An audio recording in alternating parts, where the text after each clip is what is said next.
back, listeners, to the BizBlend podcast, where business meets life, heart meets hustle, and where we are not afraid to question the status quo. I'm your host, Sana, and in this episode, we are diving into something that's honestly too often ignored in leadership. How do you perform at your best without sacrificing your health, energy, or fulfillment? And let's let's admit that it is inevitable as an entrepreneur, as a solopreneur, as a business owner.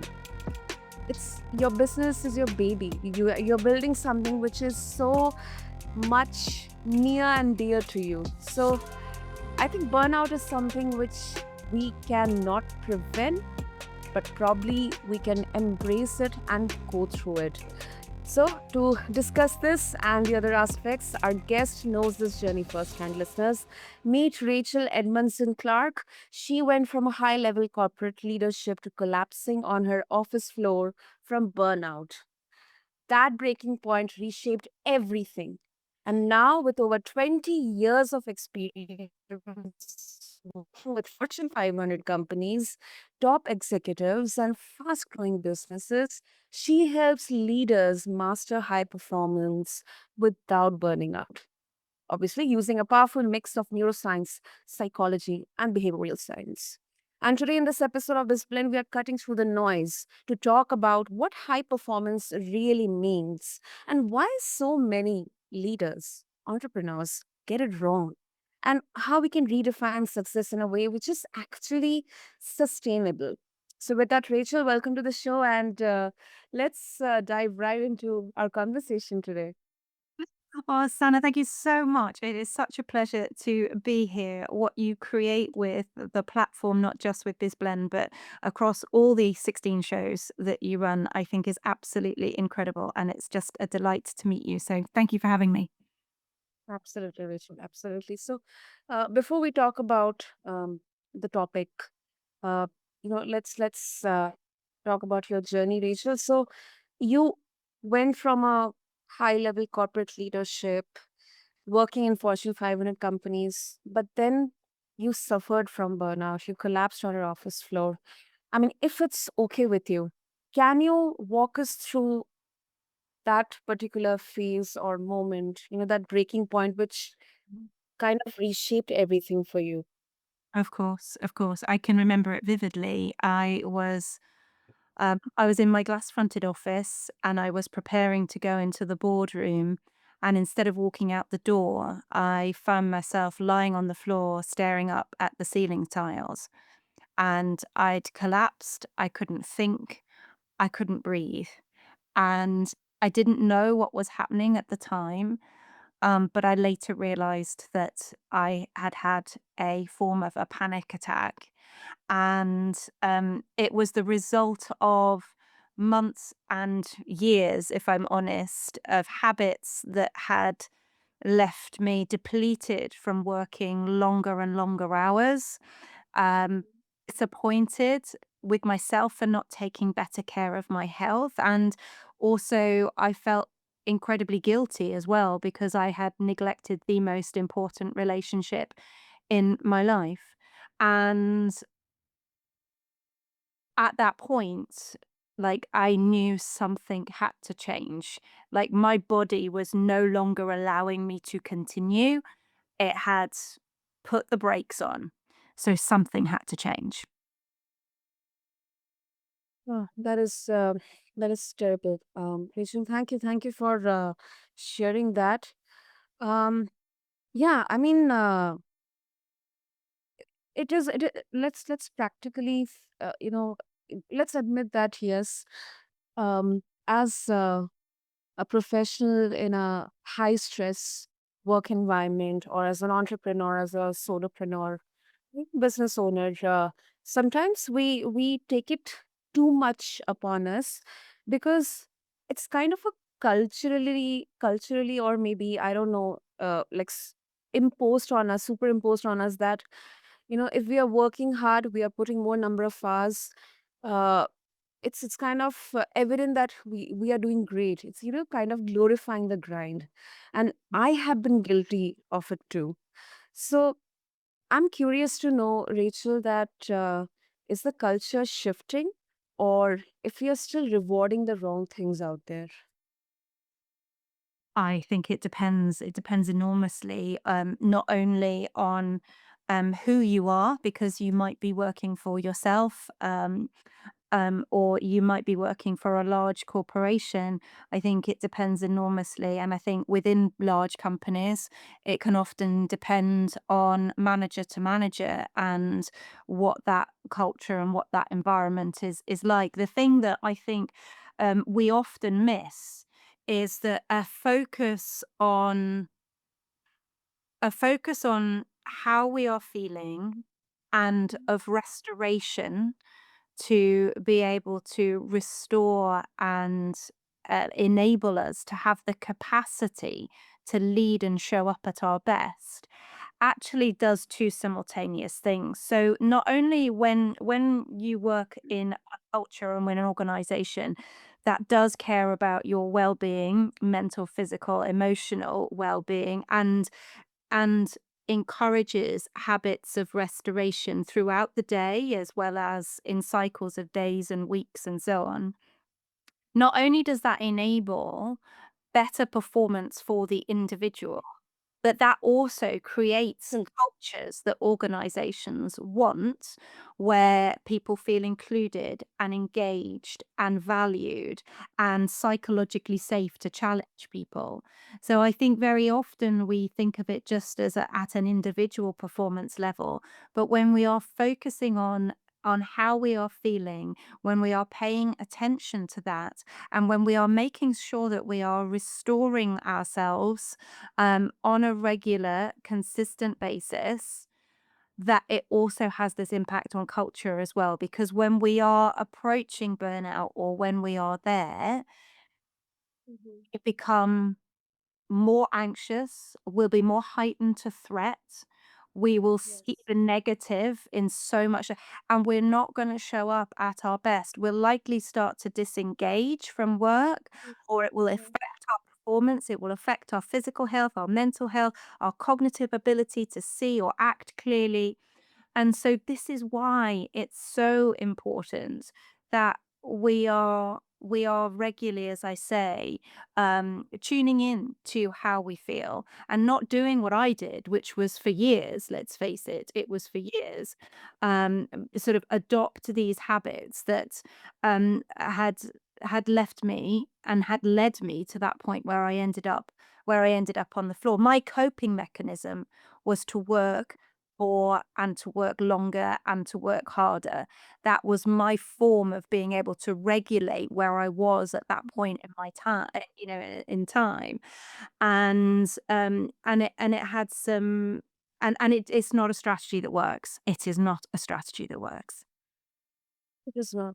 It's absolutely not. And you described that, those feelings so uh, aptly, because not only physical, it's mentally and emotionally, it creeps within you. I mean, you are disengaged from your work, you're disengaged socially, you're disengaged from yourself, because the hardest part is that it gets late until you realize, and then the normal, the activities which you used to love doing on a daily basis, you feel like, no, I can't do this, I don't even feel like doing anything.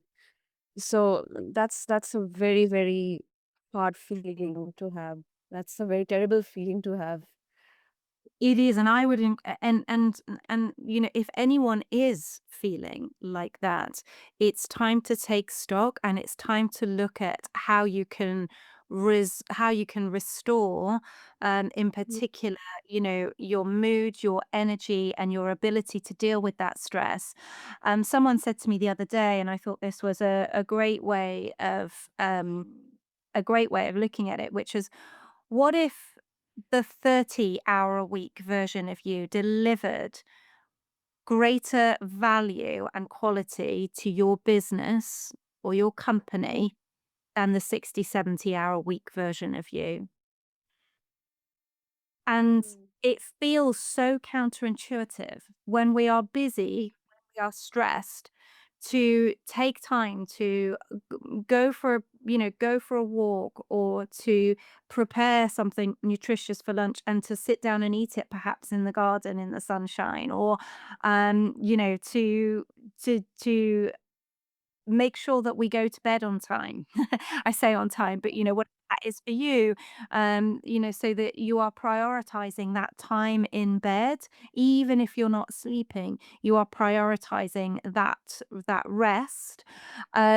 These are things that are absolutely, absolute key. And it feels counterintuitive, but actually the small things, the little things are the things that matter and make up the big things.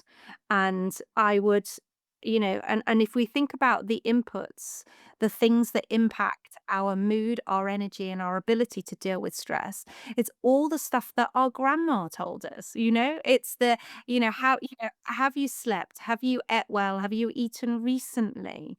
So many leaders will skip lunch or breakfast, and then they'll just grab something that's on the go. So, sleep, eating regularly, hydration, all the stuff that we know about movement. And by movement, I don't mean necessarily going to the gym and, putting in, some hard cardio sessions. I'm talking about restorative movement, whether that be yoga, it could be meditation, it could be walking, but with gentle stretching. But we're very sedentary these days as well. We spend a lot of time at our desks, and it's that movement, and then daylight and nature. How much of that are we actually getting? And and it's interesting. I was talking to a dear friend of mine on Tuesday this week, and we were talking Yeah. about this high performance, and he was asking me, what did I think about that high performance? And I think, one of the things that I don't like about that is it suggests this another level, like I'm pushing, I'm striving, whereas actually I think what we are desperate for is, you said it, Sana, is connection, and connection to ourselves, better connection to the people that are around us that we love and that we care about the most. And and better connection to, to the earth, and to be able to earth and ground ourselves, because from that place, that allows us to have that space of clarity, of strength, and to be able to really decide what's most important and be led by that. Absolutely. That is beautifully put, Rachel. Beautifully put. And, you know, I mean, it couldn't be more relevant because given your background in sales and marketing within large organizations, how do you see this pressure to constantly hit target sales number? It can be so dreadful, like a weekly sales number, then a monthly sales number, then a yearly, and then all that, impacting leadership well-being. And what's the cost we are not talking about? I think the cost that we're not talking about, particularly as business owners and leaders, is the capacity that we're leaving on the table. So if we think about just the majority of the population, in general terms, are probably feeling pretty unsettled, or could be struggling, or in crisis. There's very few in the population that I would class as doing well or absolutely thriving. And with that, that leaves a huge amount of human capacity on the table. So if you're running your own business, you think about, well, actually, what am I capable of doing, and how do I perform at my best? And what are the inputs? What are the habits that enable me to be able to perform at my best? And, really, like, are you paying full attention to those, and are you prioritizing them? I was working with one of my private clients. This is a number of weeks ago, And I remember the penny really dropped for him when he realized that to go on a bike ride, because he loves riding his bike, was mission critical, was business critical. Sorry, it was business critical. Prior to that, it was like, oh, but hang on a minute. I like actually shouldn't I be working now and shouldn't I be doing this? Well, if you're not operating at your best, what's going to be the input that enables you to operate at your best? And he was like, "Well, actually, if I do get out on my bike over lunchtime and I prioritize doing a 45-minute ride, actually, I come back into the afternoon, I get a lot more done. I'm a lot more energized. I can deal with things much better because because I've done that." So I think that's the thing that we're missing, is that we're missing this capacity and we're missing this opportunity to really enable people to come and give their best at work and for us to give our best as well. I love this distinction, Rachel, because I think a lot of us we just keep adding more tools or habits without actually addressing, what is our bandwidth in there. So I completely connect with what you said, especially about building capacity rather than just focusing on capability or mindset. Absolutely, And, you yeah, yeah, go on, Rachel, go on. No, I'm sorry. I think the line is not so great, and I apologize. I talked over you. Go on, please. Yeah, okay. So, you help leaders build authentic influence and trust without falling into the burnout cycle.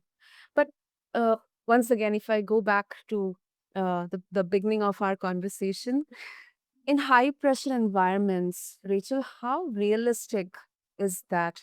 I mean, can leaders have, truly have it all, or it is something which has to be sacrificed? I think it's entirely realistic.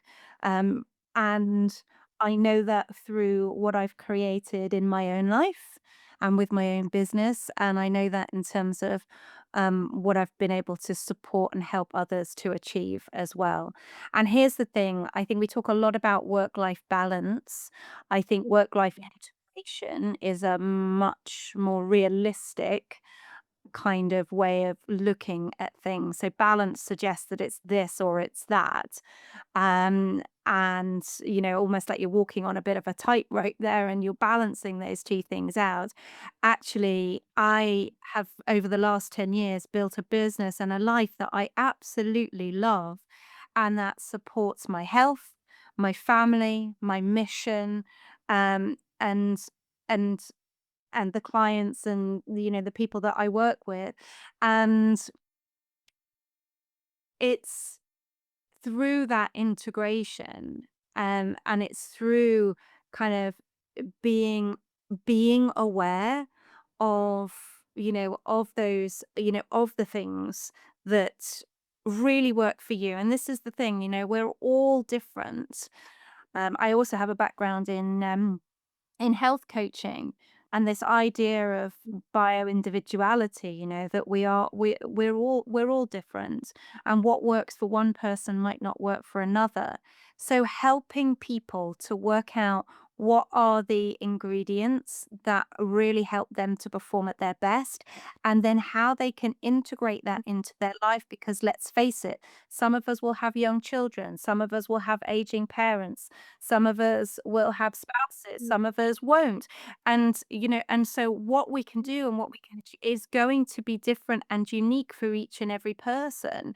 But how you then integrate that into your life and how that becomes part of who you are, just enables you to show up as this wholehearted leader, and one that is in alignment with good energy, good mood, and they're able to master, kind of the emotional thing. So when the when things do happen, whether it's a tech issue or a people issue, or the pressure is on because of the sales targets, you're able to manage that. Your bandwidth for dealing with that stress is so much wider because you've already looked after the key ingredients that support you being at your best. That definitely makes sense. Definitely makes sense. And this is important because a lot of listeners, they are skeptical, you including myself, whether this ideal balance that we kind of see talked about in different circles, it actually holds up when the stakes are high. Oh, can we talk about this? I would love to talk about this. I really, you're right. I heard this great quote the other day, and I'm not going to retell it word for word, and so forgive me for that.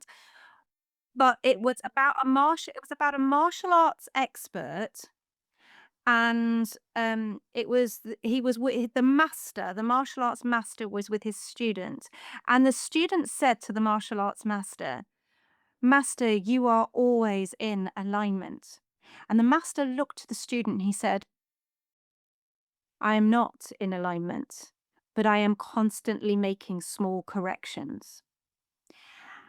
And that really resonated with me because I think, you're right to be skeptical. There isn't a perfect balance. You're absolutely right to say that. I think what happens is we can get to a place where we are making smaller corrections and we pick things up much quicker, and we're more sensitive to that, so that we're not having big swings in terms of this. And I think the other thing that we've got to recognize is that life isn't some sort of perfect um, landscape all of the time. There are days where you can absolutely look after yourself. I'd call them and this comes from Brian Johnson actually. He calls them bubble wrap days.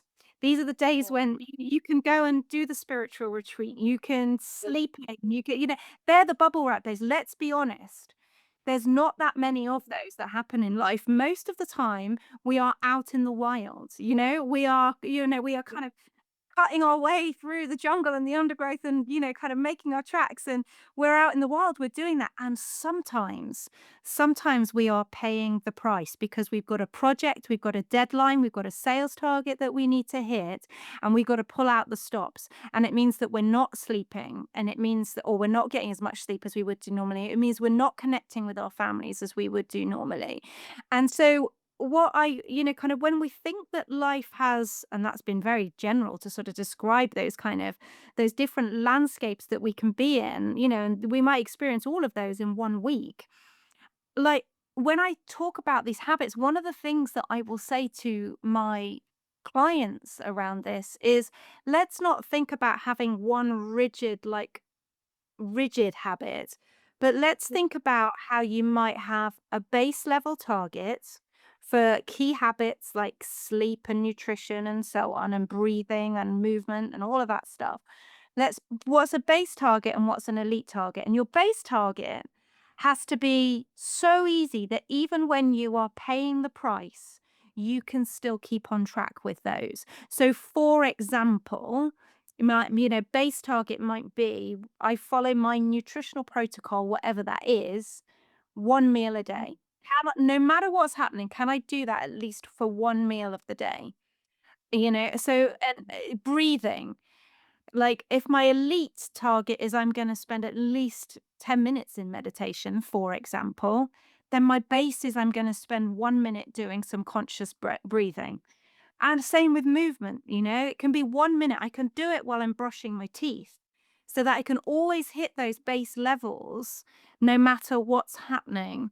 And that keeps you on track.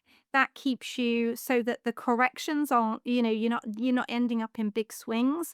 And even on those days where you're paying the price or you're out in the wild, kind of the fact that you're able to, kind of keep yourself on track, And be kind to yourself along that journey as well. So sorry, I know I jumped in there, but I thought you were absolutely right to raise the skepticism because it's true. Nobody's got it perfect. No one's got a perfect balance. We're all making corrections all of the time. I am. And I'm always, always tuning into that. And it just means I just don't swing. I don't swing as far, and I certainly don't get close to the burnout wall like I have done in the past.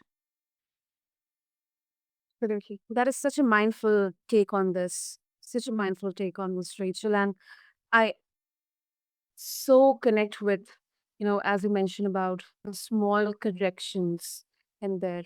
Even if I'm not aligned, but every day I'm making small corrections in there. So I think this is going to definitely get retained within me.